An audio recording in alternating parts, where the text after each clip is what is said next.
Imagina só, você mora no meio do mato, longe da poluição e dos problemas. Passa o dia inteiro tocando rock. E você tá sempre viajandão, vendo discos voadores. E tem só uma regra: ninguém é de ninguém. Vai rolar bunda, lelê. Ah, esse é o sonho do sexo, drogas e rock and roll. Mas cuidado, que pode ser um pesadelo. Os Mutantes viveram esse sonho e sem moderação. Eles criaram alguns dos melhores discos do rock nacional, é verdade. Só que tudo desmoronou quando o ciúme e o ego contaminaram aquela pegação generalizada. Tira as crianças da sala, que nesse vídeo eu conto em detalhes como a formação clássica dos Mutantes acabou. Uma história proibidona.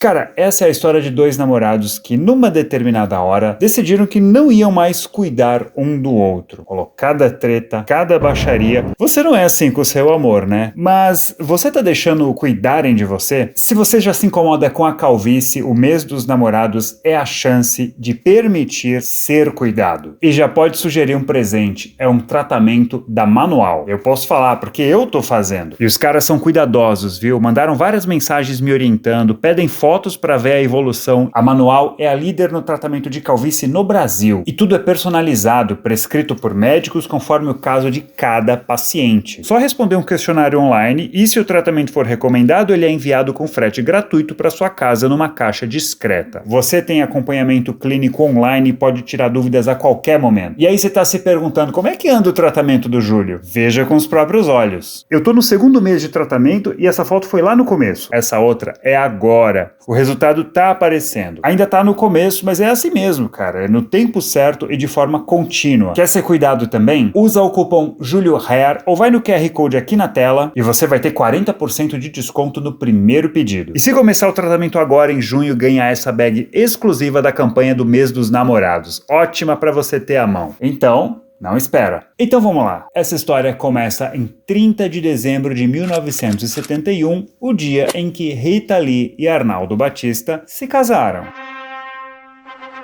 Na real, esse casamento foi quase que uma brincadeira, mas ele vai ser o marco inicial da sequência bizarra de acontecimentos que fez com que ela deixasse os Mutantes em outubro do ano seguinte. Àquela altura, Rita, Arnaldo e o irmão dele, o guitarrista Sérgio Dias, já tinham 4 discos lançados e 2 viagens à Europa. Eram um grupo muito respeitado, embora eles não fossem tão populares assim. Liminha estava no baixo e Dinho Leme era o baterista.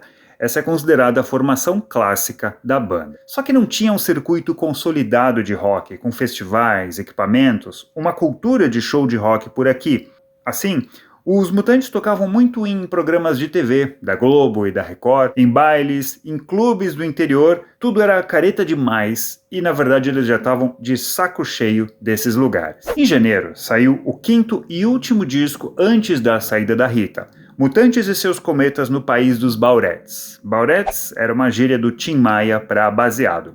Esse é um disco de rock bem psicodélico, mas o que chamava a atenção mesmo era que Rita estava apagada. E ela só fazia o vocal principal em Vida de Cachorro. Me dê sua pata peluda, vamos passear. A Rita queria cantar em Balada do Louco, que ela compôs junto com Arnaldo num piano. Mas o namorado disse que sua voz era fraca demais e colocou o irmão Sérgio para cantar essa música. A verdade, cara, é que já estava meio difícil separar o que era artístico do que eram os revides, causados por brigas e ciúmes entre Rita e Arnaldo. A Rita, aliás, nunca chegou a se mudar lá para a Serra da Cantareira. Localizada ao norte da cidade de São Paulo, essa região, coberta por Mata Atlântica, foi escolhida por eles para viver uma experiência de vida em comunhão, típica do movimento hippie. Dinho, Liminha, suas namoradas, groupies, amigos, todo mundo vivia por lá. Rolavam jantas, fogueiras, baseados e muito ácido que a galera usava para tentar encontrar discos voadores. O ácido era até registrado no livro Caixa dos Mutantes. Era um artigo de primeira necessidade, que nem café, e foi ali na Cantareira que os problemas começaram. Apesar de ter comprado um terreno, a Rita não chegou a iniciar qualquer construção em seu lote. Nos primeiros tempos, ela morava com Arnaldo, mas quando eles se desentendiam, passava a dormir na casa de Sérgio, ou mesmo ficava alguns dias na casa dos pais em São Paulo. Nesses períodos de separação, entre muitas idas e vindas, Arnaldo chegava a ter casos até na presença de Rita. Mas a mutante não era de dar o braço a torcer, muito menos de ficar em casa chorando. Se Arnaldo transava com outras, ela também tinha seus affairs, olho por olho. É o que escreveu o Carlos Calado na biografia A Divina Comédia dos Mutantes, uma obra extremamente detalhada sobre a banda e que tem link lá na descrição para comprar. Teve um outro dia que aconteceu a seguinte história. A Rita bateu no quarto para pegar o pijama. Arnaldo estava acompanhado e abriu a porta vestindo uma camiseta dela que a Rita queria usar no show do dia seguinte. A coisa era desse nível. Só quando subia a serra é que a Rita ia descobrir se dormia com Arnaldo ou na casa do Sérgio. Tudo ia depender se o namorado estava com outra ou não. Isso até parece absurdo, mas era o faça o amor e não a guerra. A forma como a geração hippie quis se rebelar contra as injustiças do mundo e os valores cristãos conservadores. Como boa parte daquela geração, Rita e Arnaldo mergulharam numa espécie de deslumbramento ao se depararem com um grau de liberdade jamais vivido antes, principalmente em relação ao sexo e drogas. Sentimentos contraditórios como o ciúme ou a insegurança continuavam presentes no dia a dia de todos, mas costumavam ser sublimados em nome da pretendida liberdade total. Por essas e outras, mesmo não gostando de certas atitudes de Arnaldo, Rita se obrigava a fingir que aceitava tudo com naturalidade, posava de moderna e liberada, mesmo quando estava morrendo de ciúmes. Como no dia em que Arnaldo pediu que a Rita observasse ele transando com outra mulher, e eles fizeram isso. No ano de 72, isso seria uma constante. Um testaria os limites do outro, mas no fundo o relacionamento estava desmoronando sem que eles quisessem reconhecer e afundaria, e levando junto aquela formação clássica dos mutantes. Mas sabe, cara, não era só isso não. Tinha também a questão do orgulho. Isso estava corroendo os mutantes. Eles se gabavam, no bom sentido, de serem a maior banda do Brasil, a mais influente, os tropicalistas, os que tinham as maiores viagens e faziam as coisas mais inovadoras nos discos. Mas era questão de tempo até aparecerem bandas mais ensaiadas e estudadas. Foi isso que aconteceu quando Arnaldo assistiu ao ensaio de uma banda aqui de São Paulo chamada Mescla. Os moleques arrebentavam. De volta à Cantareira, Arnaldo reuniu todo mundo, deu uma espécie de bronca, puxão de orelha e falou: agora a gente tem que ensaiar como nunca, porque ninguém pode ser melhor do que a gente. Isso aproximaria a banda cada vez mais do rock progressivo e afastaria a Rita do processo de criação. É bacana, ganhar dinheiro que a gente gosta de fazer. A Rita, aliás, vinha sendo assediada pela indústria para fazer carreira solo.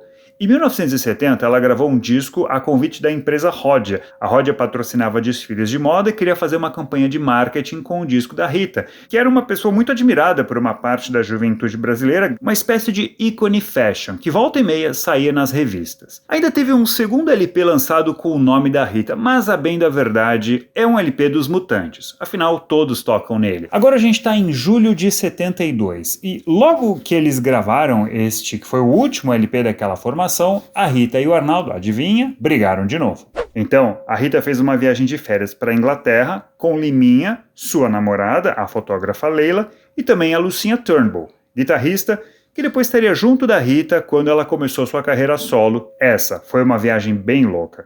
Primeiro porque eles estavam sempre viajando de ácido. Segundo, porque conheceram o britânico Richard David Court, fizeram amizade com o cara que acabou se mudando para o Brasil e virou o hit da Menina Veneno.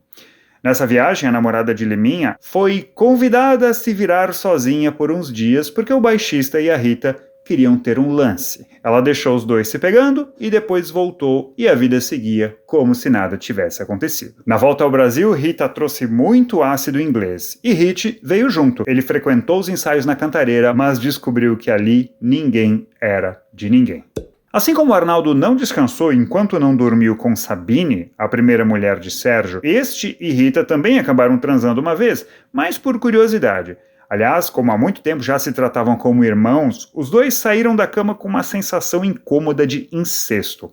Algo parecido aconteceu com o casal Liminha e Leila. Depois que Rita e Liminha resolveram seu clima em Londres, Leila e Arnaldo também não perderam a chance de dar o respectivo troco. Várias combinações desse gênero aconteciam entre os frequentadores da Cantareira e quase nada se dava às escondidas.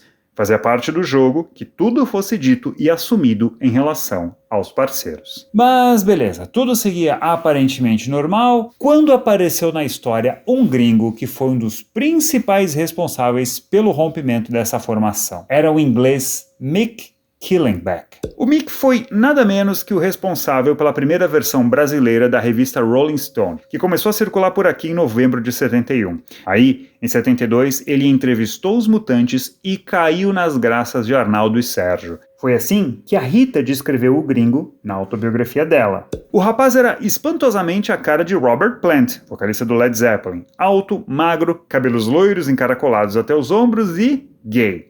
Acontece que Mick, grande cheirador, portanto falador pelos cotovelos, tinha uma lábia excelente e com ela se transformou rapidamente no novo guru do Osmano. De guru, o gringo passou a empresário e foi aí que a banda degringolou de vez.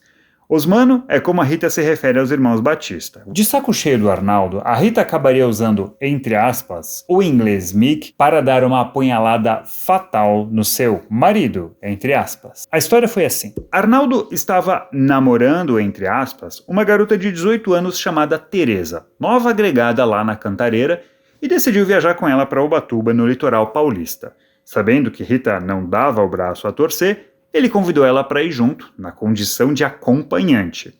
Mick e seu sócio, um outro inglês chamado Hillary, também foram. Rita passou as noites ouvindo Arnaldo e Teresa aos berros. Mick percebeu a treta, se aproximou dela e eles acabaram tendo um affair nos dias seguintes. Foi um golpe duro em Arnaldo, que aceitava que ela pegasse qualquer um, menos o seu mentor. Ele se sentiu traído.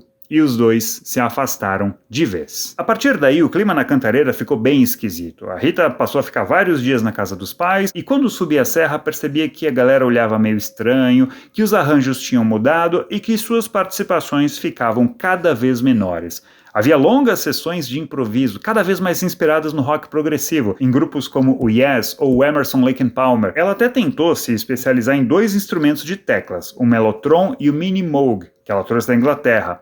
Mas sentia-se alvo de gozação por não tocar tão bem quanto os outros. Aí chegou a última apresentação dos Mutantes com a Rita. Foi em setembro de 72, no Festival Internacional da Canção. Os Mutantes concorreram com a música Mande um Abraço pra Velha, que tinha quase 8 minutos. Mande um abraço pra velha. A Rita tinha uma participação mínima. Ao longo da faixa, uma longa sessão de rock progressivo e ela só ficava assistindo. Para ela, foi a gota d'água. Mas afinal, a Rita foi expulsa ou decidiu sair dos Mutantes? Foi assim que ela colocou as coisas na autobiografia dela. Depois de passar o dia fora, chego ao ensaio e me deparo com um clima tenso/denso. Até que Arnaldo quebra o gelo, toma a palavra e me comunica não nessas palavras, mas o sentido era o mesmo.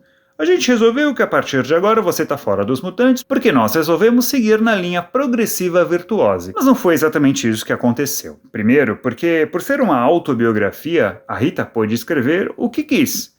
Segundo, porque nenhum dos envolvidos reiterou essa versão em entrevistas. Eu sentei na casa do Arnaldo, eu, ela e o Liminha. E ela falou, eu tô indo embora. Eu estava na casa do Arnaldo, na Cantareira, e a Rita, olha, tô saindo da banda. A fantasia, para ela, é algo muito importante. Precisa ter algo mais folclórico, entende? Mas não é por aí. Oficialmente, ela não foi expulsa. Ela foi forçada a sair por Arnaldo. Arnaldo realmente pode ter dito algo naquele sentido, mas numa conversa particular. Dias depois, ela tomou a iniciativa de buscar suas coisas na Cantareira. Quando ela chegou, deu de cara com Liminha e Dinho. E logo depois, chegou o Sérgio. Tô indo embora. O Arnaldo disse que não tem mais lugar para mim na banda. Como assim? Quem o Arnaldo pensa que é para dizer isso? Deus? Então a gente sai com você. É o que teria dito o Sérgio. Não, agora sou eu que quero ir embora. Tchau. No dia seguinte, inclusive, Serginho e Liminha foram até a casa dos pais da Rita, na Vila Mariana, achando que ela iria voltar atrás. mas a cantora estava irredutível. Eu fiquei bastante magoada de ver a cegueira deles. Como Mutantes é deboche, vai ficar imitando. Comprei os meus instrumentos, mas eu não tinha aquela... Mesmo sabendo que o humor e as letras de Rita eram muito importantes na fórmula musical da banda, Dinho, Sérgio e Liminha acabaram se rendendo ao carisma e à autoridade de Arnaldo.